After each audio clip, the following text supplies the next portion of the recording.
ito po yung layo ng ano, ito po yung layo ng isla sa amin. Meron pong 10 kilometro ang layo sa amin ng isla. Kami po yung mga tapos na ng kontrata at kung gusto na namin makauwi sa pamilya namin sa Pinas. Isang taon lang yung kontrata namin pero sobra na kami ng 9 na buwan po.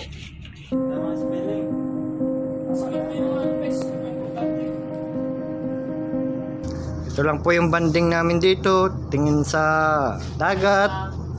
Hindi po makita gaano yung isla. Ngonta. Tabangan ninyo.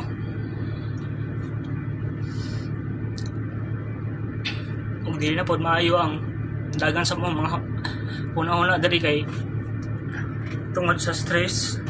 Tinutulugan namin dito. Yan, ito po yung laundry na hindi na ginagamit. Walang ibang mapiston, hindi nila kami pinapapwesto sa mga ibang kwarto kahit walang laman yung iba. Dito kami pinanglagay ng mga opisyal ng barko.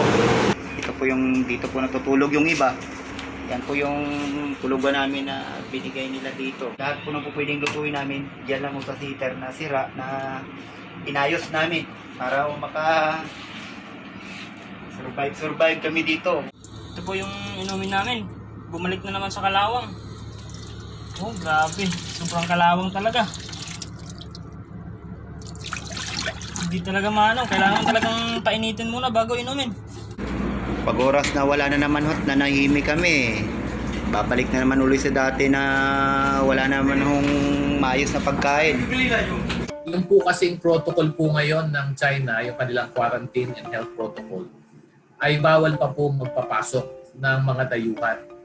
So yun po yung problema, no? Hindi po sila makadaong at hindi po mababa yung ating mga seafarers kasi nga po bawal pa po sa buong China, no? Ang foreigners. Kaya nga po ang ginagawa po natin ngayon ay pakikipag-usap sa China. Umaandar na po kami.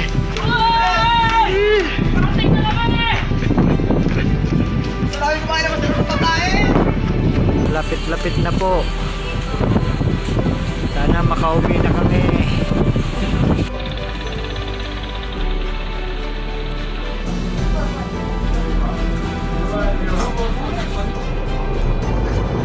Po, sabik na po, napapasayo pa po yung isa namin kasama.